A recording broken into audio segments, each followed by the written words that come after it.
Hello students, today's topic of discussion is heme synthesis and porphyrias. This is an important topic for your exam. Every year 2-3 questions is definitely asked from this topic. You have to remember the enzymes deficient in all these porphyrias as well. I have included the mnemonics which will help you to memorize it. Now let's move on to the topic. So we can discuss this topic under three main headings. First we can discuss about the heme structure. Okay, what's the structure of heme? Any idea? Yes, it is a metalloporphyrin ring. Okay, we can come to it. Next we can see the heme synthesis, the various steps involved in synthesis of heme. Fine. Which are the starting compounds for heme? It is succinyl, CoA and glycine. Okay, these are the two starting compounds and from that through a series of steps heme is formed. Fine.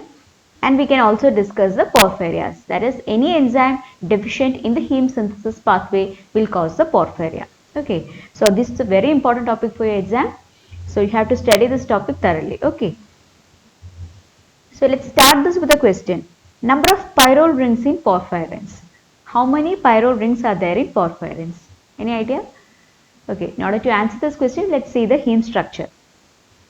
So this is the structure of heme. Okay, it's a structure of heme and it has a metalloporphyrin.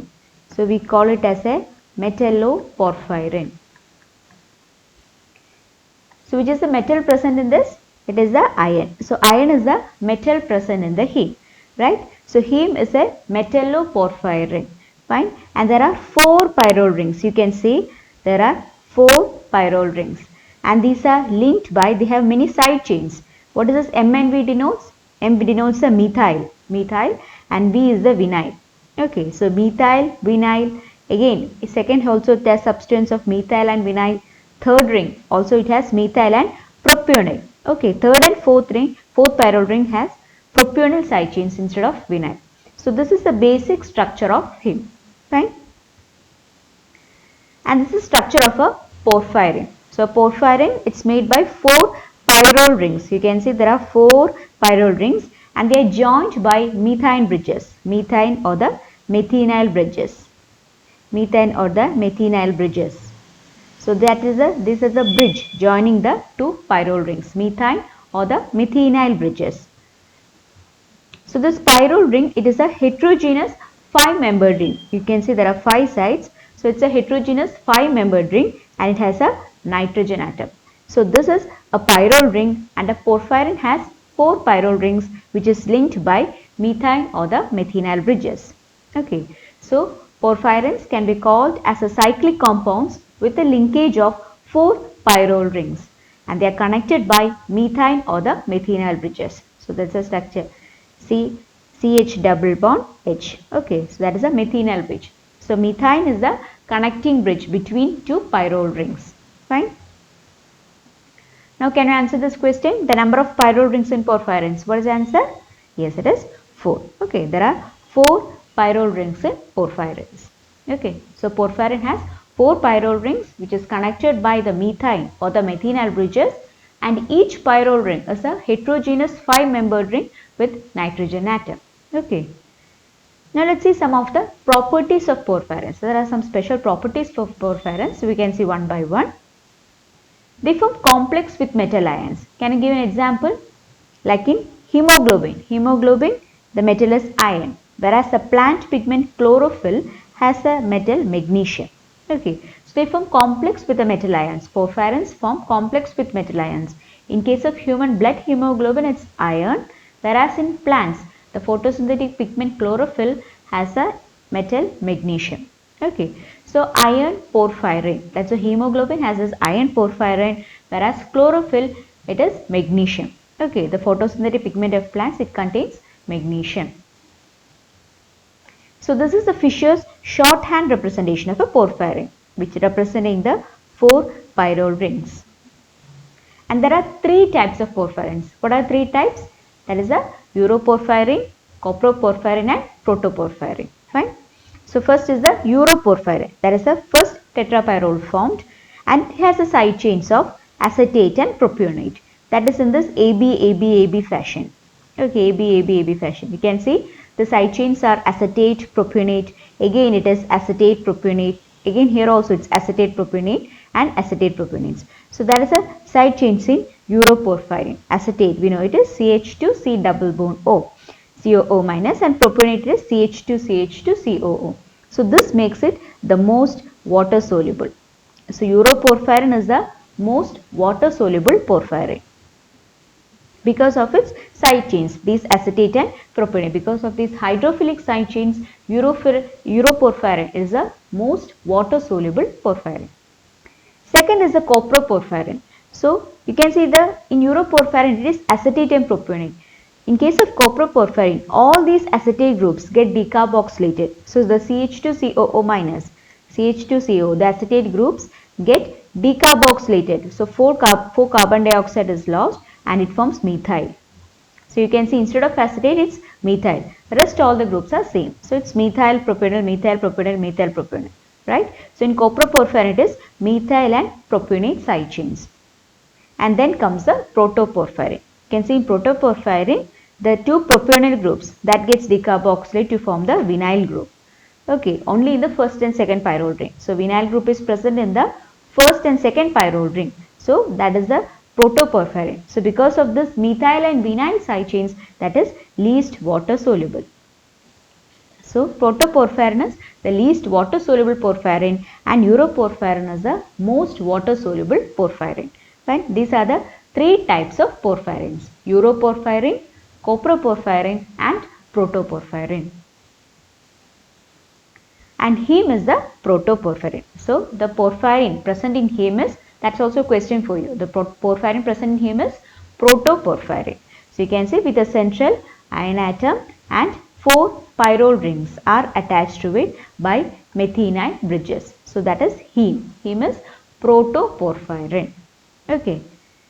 And some of the special features of porphyrins. These porphyrinogens are colorless. Okay, they are colorless compounds, whereas these porphyrins are colored. What makes it colored? It is a conjugated double bond in the pyrrole ring. That is because of the conjugated double bond in the pyrrole ring linking the methionine bridges, that makes it colored. Okay, so that is responsible for its characteristic absorption as well as the fluorescence spectra. So porphyrinogens are colorless, whereas porphyrins are colored. These porphyrinogens gets oxidized. Okay, they get oxidized in the presence of light without any enzyme. Okay, it's non-enzymatic. No enzyme is involved for this oxidation and it results in colored porphyrins. So it has an absorption spectrum. There is a sharp absorption band near 400 nanometer, that is called the SORAD band. So it's another important question for you. The sharp absorption band near 400 nanometer shown by the porphyrins is, what's the name of that band? That is SORAD band. So it is because of these conjugated double bonds that gives it this characteristic absorption spectra. So porphyrins show a characteristic absorption peak at 400 nanometer, which is called the SORAD band. Okay, so the sharp absorption band near 400 nanometer, and that is the SORAD band. And it's discovered by the French physicist Charles Soret. So he named after him. Charles Soret is a French physicist who discovered this. Okay, so hence it is called as SORAD band. Okay, it's because of the conjugated double bond in the pyrrole ring linking the methionine bridge is responsible for this characteristic absorption spectrum. And they emit strong red fluorescence when illuminated by UV light. So emit strong red fluorescence. It's all because of this conjugated double bond linking the methionine bridge, which is responsible for this characteristic absorption as well as this fluorescence spectra. Okay, so emit red fluorescence. So all the porphyrins, they have a sharp absorption band at 400 nanometer, which is called the SORAD band, and they emit strong red fluorescence when illuminated by UV light. Fine. And the porphyrins are used in cancer phototherapy. So what is the basis of their use in cancer phototherapy? It is that when the tumor is exposed to the argon laser, it excites the porphyrins and produces the cytotoxic effects. So these porphyrins, when they get excited with the help by argon laser, that causes the cytotoxic effects. So those are toxic to the cancer cells. So that property is used for cancer phototherapy. That is, when this tumor is exposed to the argon laser, the porphyrins get excited and they produce cytotoxic effects. They kill the cancer cells. So this is responsible for the cancer phototherapy. Okay, so that is why porphyrins are used in cancer phototherapy, because they get excited in the presence of argon laser, producing the cytotoxic effects. Okay, so with this in mind, we can answer a few questions. All are true statements except. First option is porphyrinogens are colorless compounds. So that is a true statement. Yes, porphyrinogens are colorless, whereas porphyrins are colored compounds. Okay, porphyrins are colored. So porphyrins are colored and porphyrinogens are colorless. Second option, porphyrins cause photosensitivity. Yes, because the porphyrins, when they get deposited in the skin, they cause photosensitivity. Okay, they can cause blistering lesions and all. So porphyrins can cause photosensitivity. Most water soluble porphyrin is uroporphyrin. That is also a true statement, because it has a side chains of acetate and propionate. It makes it water soluble. So uroporphyrin is the most water soluble porphyrin. Porphyrin in heme is coproporphyrin. Is that a true statement? No, that's false. Okay. The porphyrin in heme is, what is the porphyrin in heme? It is protoporphyrin and not coproporphyrin. Okay. Protoporphyrin, which has a side chains of methyl and vinyl in the first two pyrrole rings, and the other chains same as coproporphyrin. So porphyrin in heme is protoporphyrin and not coproporphyrin. So that is the correct answer here. Rest all the statements are true. That is, the porphyrinogens are colorless compounds. Most water soluble porphyrin is uroporphyrin, which is the least water soluble. Least water soluble is protoporphyrin. Okay, and porphyrins cause photosensitivity. So the correct answer is D. So porphyrin heme is protoporphyrin. Okay. Now we can discuss some of the important heme containing proteins. So these proteins present in our body contain heme. Okay. So some of the important heme containing proteins are hemoglobin. So hemoglobin, we know they carry oxygen in our blood. So that is an important heme containing protein. Next is myoglobin. Okay, myoglobin again for storage of oxygen in the muscle. Then cytochrome C. Cytochrome C is involved in electron transport chain. Okay, mainly for the electron carrier of transport electrons from complex 3 to complex C. Then cytochrome P450, that's used for hydroxylation of xenobiotics. It comes under the detoxification reactions. Then catalase is used for the degradation of hydrogen peroxide. Then tryptophan pyrrolase used for oxidation of tryptophan. So these are some of the heme containing proteins, and these are their functions. That is, hemoglobin is used for transport of oxygen in blood. Then myoglobin is used for the storage of oxygen in muscle. Cytochrome C is involved in electron transport chain, that is from complex 3 to complex 4, the electron carrier. Then cytochrome P450 for hydroxylation of xenobiotics. Then catalase for degradation of hydrogen peroxide. Then tryptophan pyrrolase for oxidation of tryptophan. So these are some of the important heme containing proteins. Now can you answer this question? Which heme containing protein is involved in electron transport chain? So we just discussed. What is the answer? It is A, cytochrome C. So cytochrome C is the protein that is involved in electron transport chain, transport electrons from complex 3 to complex 4. So it's involved in complex 4 of electron transport chain. Now we can discuss about the heme synthesis. Okay, so heme synthesis.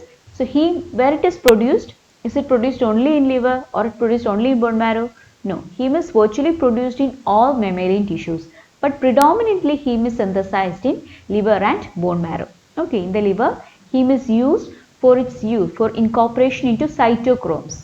Okay, so liver has the cytochrome enzymes. So heme is synthesized for incorporating into cytochromes.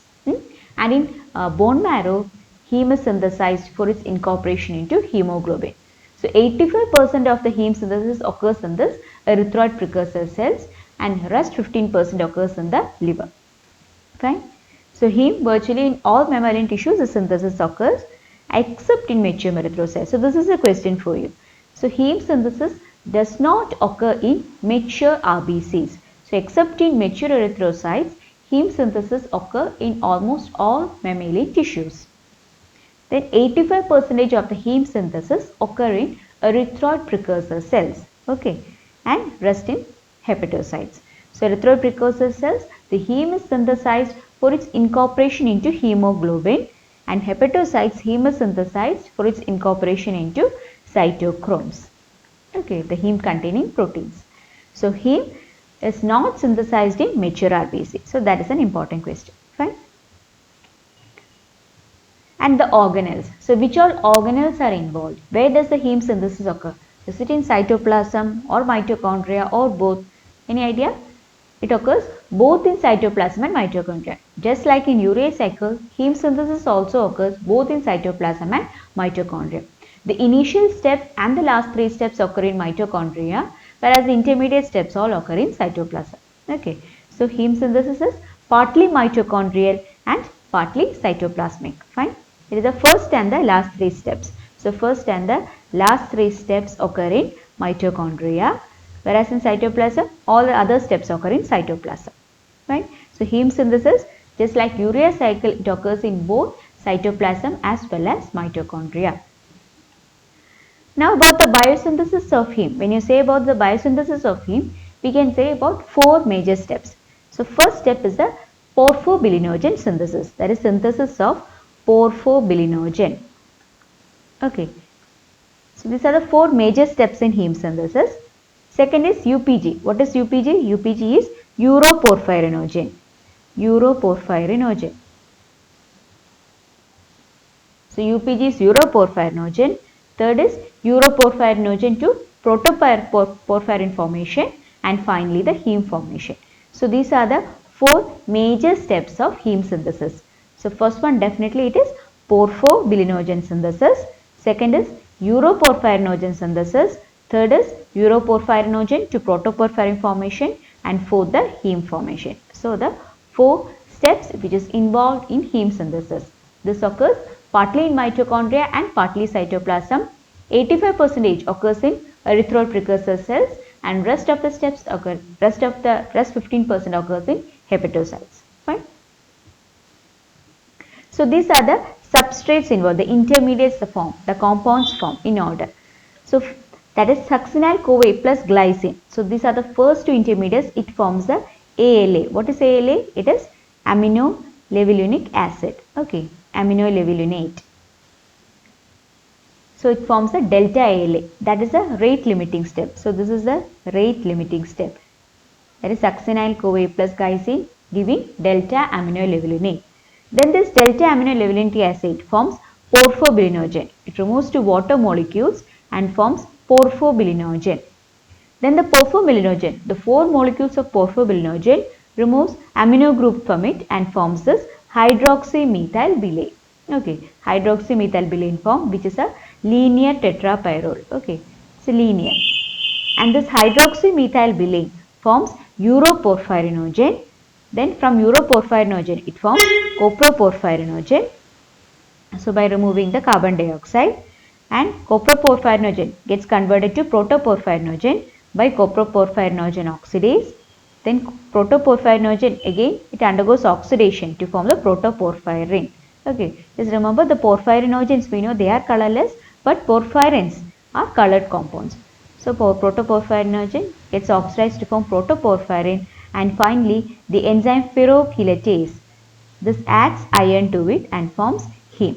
So these are the just outline of it. We are discussing each of these steps in detail, and you can remember all these compounds by using this mnemonic. Okay, some good ALA placed in hot urine cup produces poor heme. That is some good. S stands for succinyl-CoA, G stands for glycine, then ALA, that is delta aminolevulinate placed. This P stands for porphobilinogen, H stands for hydroxymethylbilane, U uroporphyrinogen, C coproporphyrinogen, P protoporphyrinogen, again P protoporphyrin, and H heme.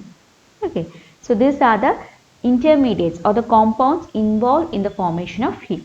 The starting substrates are succinyl-CoA and glycine, and that is a rate limiting step. Succinyl-CoA plus glycine giving delta aminolevulinate. That is a rate limiting step in the formation of heme. Fine. Now we can see each of these steps in detail.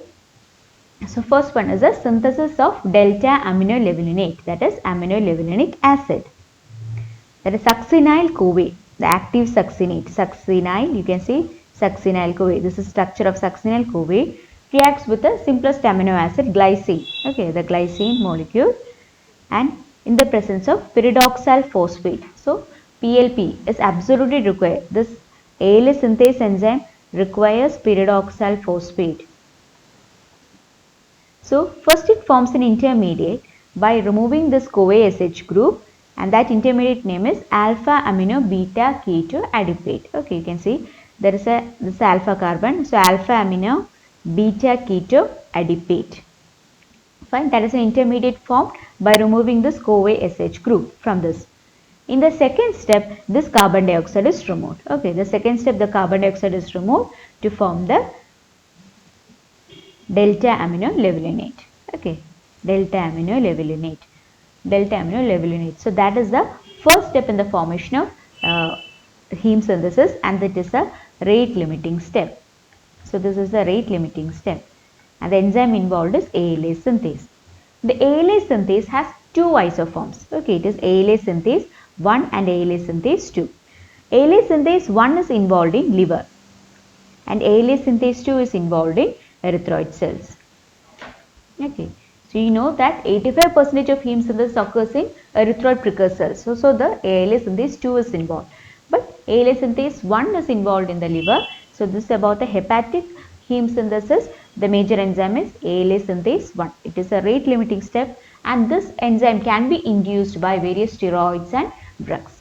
Okay, so this step occurs. Where is the site of this step? It is mitochondria. So we know that the first step occurs in mitochondria. Right? Where is the succinyl-CoA formed? From where succinyl-CoA formed? It's formed in TCA cycle, and TCA cycle occurs in mitochondria. So the succinyl-CoA is present in mitochondria.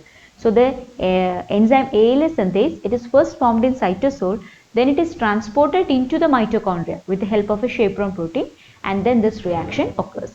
And the initial starting substrates are succinyl-CoA and glycine. So succinyl-CoA comes from this TCA cycle. Okay, so when succinyl-CoA is removed from that, how is filling up of TCA cycle occurs? What is that name called? There is anaplerotic reactions. Okay, you will study about that in TCA cycle. So this succinyl-CoA comes from the TCA cycle, and this step occurs in mitochondria.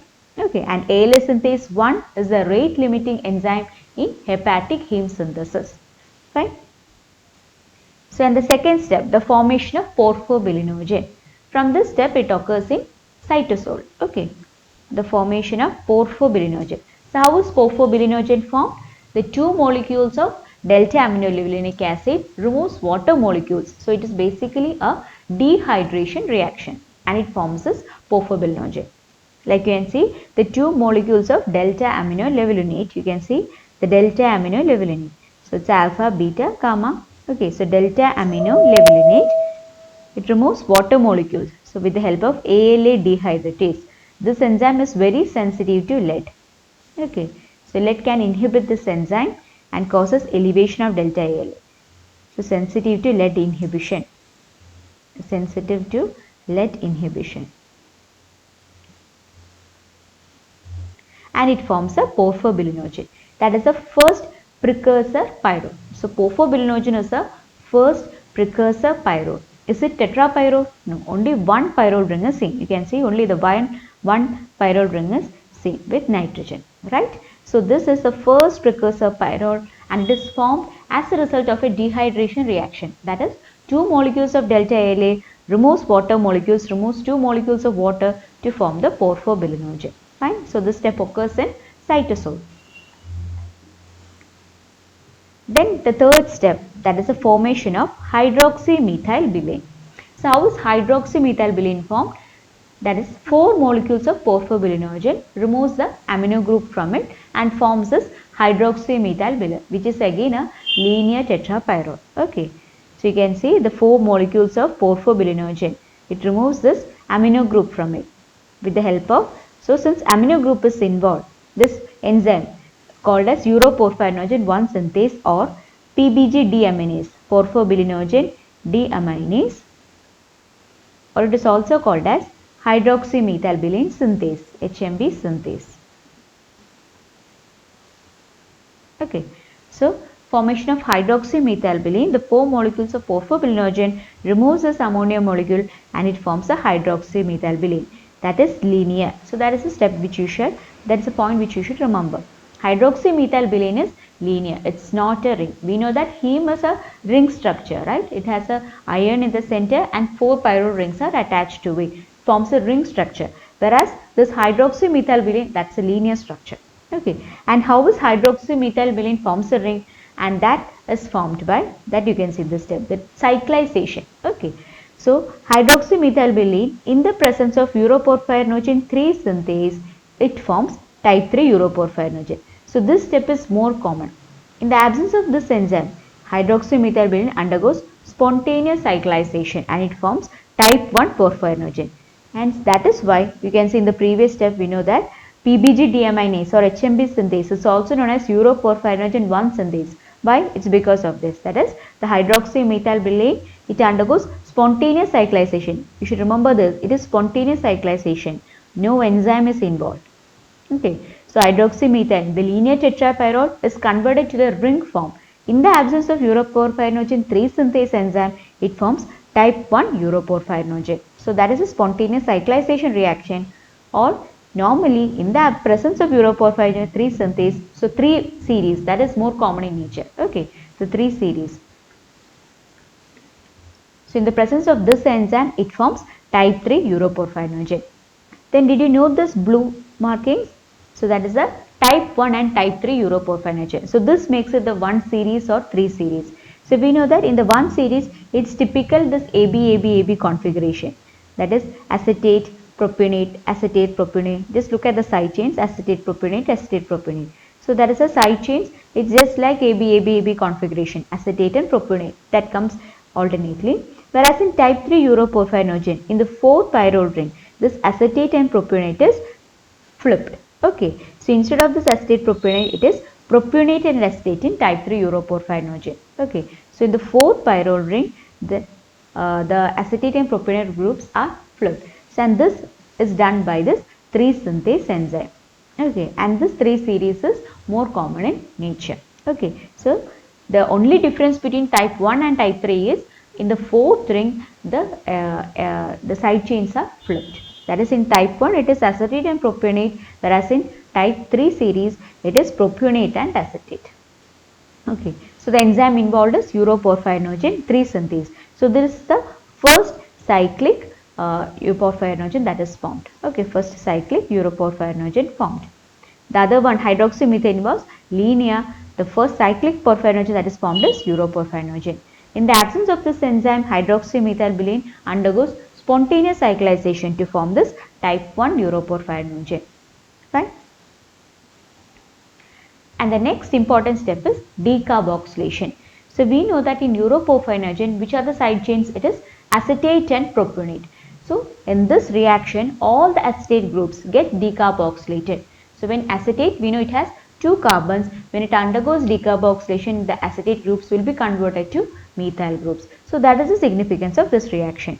So that is all the acetate groups of uroporphyrinogen undergoes decarboxylation with the help of, so since it undergoes decarboxylation, what is the enzyme? Uroporphyrinogen decarboxylase. Okay, and it removes 4 carbon dioxide. So from the acetate, all the 4 carbon are removed. That is CH3CO- is converted to CH3 and it forms this coproporphyrinogen. So acetate is converted to methyl. Okay, so that is this decarboxylation reaction. All the acetate groups are converted to methyl groups. Fine. And the enzyme involved is uroporphyrinogen decarboxylase. So this is the next step. That is decarboxylation of uroporphyrinogen 3 to coproporphyrinogen 3. Fine. And in the further steps, what happens? This coproporphyrinogen, it undergoes oxidation. It undergoes oxidation to form protoporphyrinogen, which again undergoes oxidation to form protoporphyrin. Finally, an iron molecule is added to it to form the heme. So these are the steps. Okay. So the coproporphyrinogen, it undergoes oxidation to form protoporphyrinogen 9. At first it forms protoporphyrinogen 3. Then we know the last 3 steps occurs in mitochondria. Then it gets transported to mitochondria and will be converted to the 9th isomer. At first, 3 isomer is formed, that is coproporphyrinogen 3 at first form protoporphyrinogen 3, which is transported to mitochondria and it forms protoporphyrinogen 9. Okay. And again, with the presence of light or in vitro, it removes 6 hydrogen molecules and from protoporphyrin. So porphyrinogens are colorless and porphyrins are colored compounds. Then with incorporation of iron molecule, it forms heme. Okay. So these are the last 3 steps which occurs in mitochondria. So only the first step, that is the ALA synthase step, and the last 3 steps occurs in mitochondria. Rest all other steps occur in cytoplasm. Okay, cytosol. So this is the structure of coproporphyrinogen. We know it's methylpropionate, methylpropionate, methylpropionate side chains. And what happens? The carbon dioxide is removed from the first 2 pyrrole rings. So first 2 propionate groups is converted to vinyl groups, CH double bond CH2. So it becomes methyl vinyl, methyl vinyl, again methylpropionate, propionate methyl, and then it forms this undergoes 6 hydrogen atoms is removed from all. So, and you can see forming the methane or the methenyl bridges, and it forms heme. So heme is this iron protoporphyrin. So heme is iron protoporphyrin. That is, the porphyrinogens undergo oxidation to form porphyrin, and iron is added to it, and the enzyme involved is ferrochelatase. So this enzyme is also sensitive to inhibition of lead. Okay, sensitive to lead. So lead can inhibit 2 enzymes. Which are the 2 enzymes? First one is ALA dehydratase step, the second step, and also ferrochelatase. Fine. So and first finally our heme is formed. So heme, 85% of heme synthesis occurs in erythroid precursor cells, rest occurs in hepatocyte. In hepatocyte, the rate limiting enzyme is ALA synthase 1. Okay, these are the important points which you should remember. I am saying these points repeatedly because these are usually asked in all your entrance exam, whether it is NEET, PG, AIIMS or JFA. Fine. This is a very important topic for your exam. So that's a nutshell. So first, succinyl-CoA and glycine, in the presence of ALA synthase 1 in liver forms delta aminolevulinate. Delta aminolevulinate undergoes dehydration, removes 2 water molecules from 2 ALA and forms porphobilinogen. 4 porphobilinogen molecules. It undergoes deamination. Amino group is removed and forms hydroxymethylbilin, that is a linear tetrapyrrole, and hydroxymethylbilin undergoes cyclization. Okay. In the absence of any enzyme, it undergoes spontaneous cyclization to form uroporphyrinogen 1. Okay. But in the presence of uroporphyrinogen 3 synthase, it forms uroporphyrinogen 3. Okay. And this uroporphyrinogen undergoes decarboxylation. So all the acetate groups get converted to methyl groups. Okay. And it forms coproporphyrinogen 3. This coproporphyrinogen undergoes oxidation. So the propionate groups of the first and second pyrrole rings gets decarboxylated to form the vinyl, and that forms a protoporphyrinogen. Then it undergoes oxidation. So removes hydrogen atom to form protoporphyrin, and then iron molecule is added to protoporphyrin to form heme. And just remember this mnemonic. Okay, some good ALA placed in hot urine cup produces poor heme. So this will help you to remember all the substrates in order. Fine. So that's about the heme synthesis. Now heme is formed. Okay, in the liver, heme is incorporated into cytochromes. In liver, heme is incorporated into cytochromes. What about in red cells? It's incorporated into hemoglobin. So how is this hemoglobin formed? So the heme formed from the alpha and beta chains.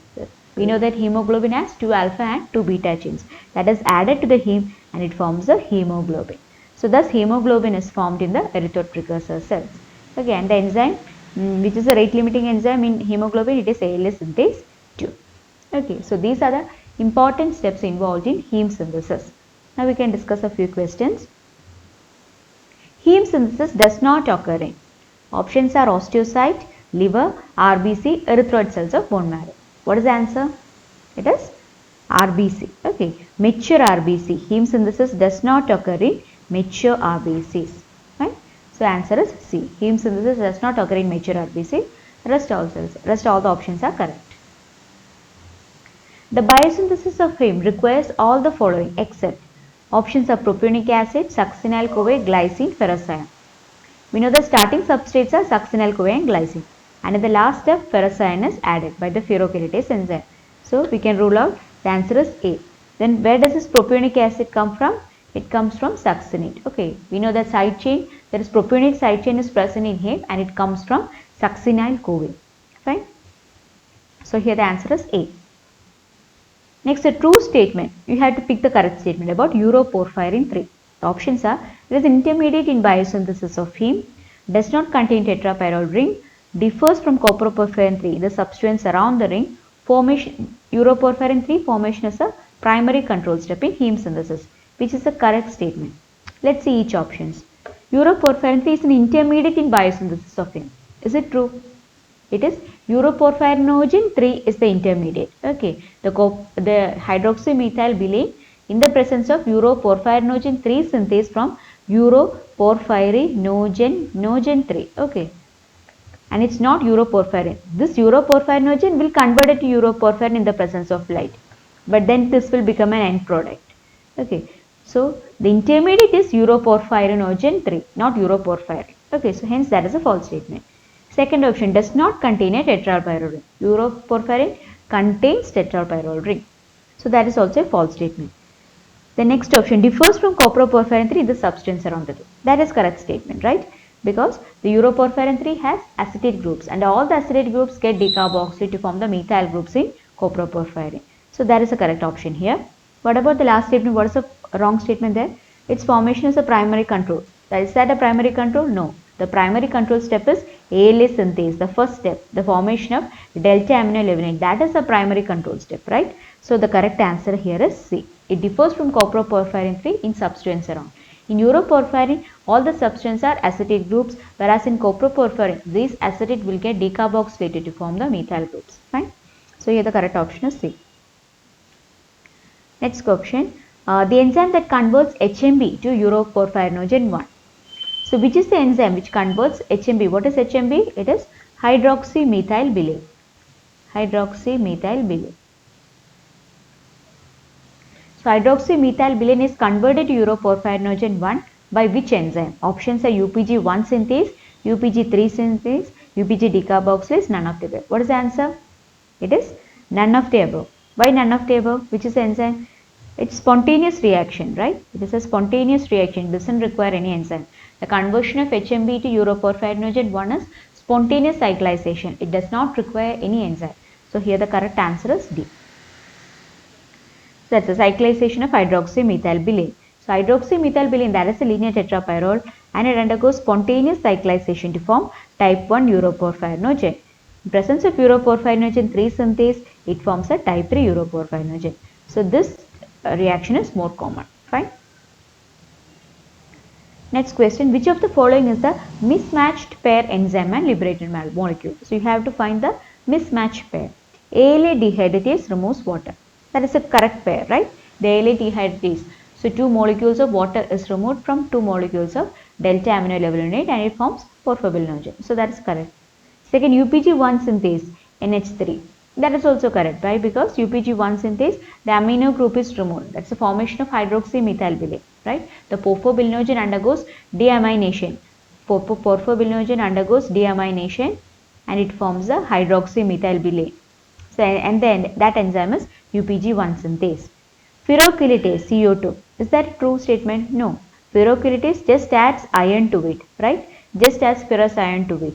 It does not remove any carbon dioxide. So that is a mismatched pair. ALA synthase removes carbon dioxide. Yes, that is also a true statement. In the first step, the succinyl CoA and glycine, first it removes the CoA SH group to form alpha amino beta keto adipate. Then it undergoes decarboxylation to form the delta aminolevulinate. So ALA synthase removes carbon dioxide. That is a true statement. So here the correct answer is C. Ferrochelatase, that doesn't remove the carbon dioxide. It just adds iron to the protoporphyrin ring and forms a heme. So the correct option is C. The rate limiting enzyme in hepatic heme synthesis. Okay, options are ALA dehydratase, ALA synthase 1, 2, UPG1 synthase. Which is the correct answer? The rate limiting enzyme is ALA synthase 1. Okay. And in erythroid cells of bone marrow, it is ALA synthase 2. So, it is ALA synthase 1. So, the correct answer is B. So, about the ALA synthase, there are two isoforms of ALA synthase 1, which is hepatic, ALA synthase 2, erythroid, right? And the regulation of heme synthesis, the main enzyme involved is ALA synthase. We can say. So the key regulatory enzyme of heme synthesis is ALA synthase. And the transcription of the structural gene for ALA synthase is controlled by a regulatory gene. That's a regulatory gene, and it produces the aporepressor. So the regulatory gene produces the aporepressor, and heme acts as a co-repressor. So when there is excess of heme, that will again inhibit its formation. We know that products always inhibit the reaction, right? So just like that, in heme synthesis, when heme is present in excess, that acts as a co-repressor. So this heme acts as a co-repressor, and aporepressor is produced by the regulatory gene, and it forms a holorepressor. Aporepressor plus co-repressor forms a holorepressor. So the holorepressor binds to the operator gene and stops the transcription of gene. Right? So that's a regulation about heme synthesis. The key regulatory enzyme is ALA synthase, and transcription of structural gene for ALA synthase is controlled by a regulatory gene. It produces the aporepressor, which binds with the heme and produces the heme is a co-repressor, and when it binds to the aporepressor, it forms a holorepressor, which binds to the operator, and it stops the transcription of gene. Okay, so the major repressor of heme synthesis is heme. Heme acts as a co-repressor, and that is the mechanism. Okay, so it binds with the aporepressor and binds to the operator and stops the transcription of the gene for ALA synthase. Right? So that is about the regulation of heme synthesis, the major regulation. Then secondly, the ALA synthase is also allosterically inhibited by hematin. How? So it is inhibited by hematin. That is, when heme is present in excess, what happens is that the ferrous ion will be converted to ferric. The ferrous will be oxidized to ferric form and thus forming the hematin. Okay, so the ferrous form ion will be oxidized to ferric form. To oxidize to ferric form, and it forms hematin. It forms hematin. Okay. So thus hematin is another allosteric regulator of heme synthesis. So ALA synthase enzyme is allosterically inhibited by hematin. Fine. And third mechanism is compartmentalization of enzymes. We have already discussed the first step and the last three steps occur in mitochondria, whereas rest of the steps occur in cytoplasm, right? So you can say, so this is the mitochondria and this is cytoplasm, right? So glycine plus succinyl-CoA forming ALA, that is ALA synthase enzyme, that is present in this step occurs in mitochondria, as succinyl-CoA is seen in mitochondria. Succinyl-CoA present in TCA cycle. So the starting substrate itself is present in mitochondria. So first step in mitochondria. Then from the second step, ALE to PBG, that is what is the second enzyme? ALA dehydratase, right? So formation of porphobilinogen. So this step occurs in cytoplasm. Then third step is porphobilinogen undergoes deamination, and what does it form? First it forms hydroxymethylbilane. Then hydroxymethylbilane, it can form uroporphyrinogen 1 spontaneously, or in the presence of UPG3 synthase. What does it form? It forms uroporphyrinogen 3. Then uroporphyrinogen 3 undergoes decarboxylation. All the 4 acetate groups of uroporphyrinogen 3 undergoes decarboxylation. The carbon dioxide is removed and forms coproporphyrinogen 3, which undergoes oxidation. So it undergoes oxidation by CpG oxidase, that is coproporphyrinogen oxidase, and forms protoporphyrinogen 3. Then it again undergoes oxidation, then again undergoes oxidation to form protoporphyrin. PP is protoporphyrin. And with the help of the ferrochelatase enzyme, iron is added to it. Iron molecule is added to it and forms heme. Okay, so it's a compartmentalization of enzymes. So hence some of the enzymes present in mitochondria, some of it is present in cytoplasm, and that is the compartmentalization which helps in the regulation of heme. Okay. And this, so this heme synthesis is triggered by, or it is induced by many factors like drugs, lead, then isoniazid and glucose. We can see how do they affect. So drugs like barbiturates and griseofulvin, they can induce the hepatic cytochrome P450. Okay, so that's it increase the heme synthesis. Then lead. How does lead infect the heme synthesis? It inhibits the ALA dehydratase enzyme. So lead can inhibit ALA dehydratase and also ferrochelatase enzyme. Okay. Then this isoniazid drug decrease the PLP availability.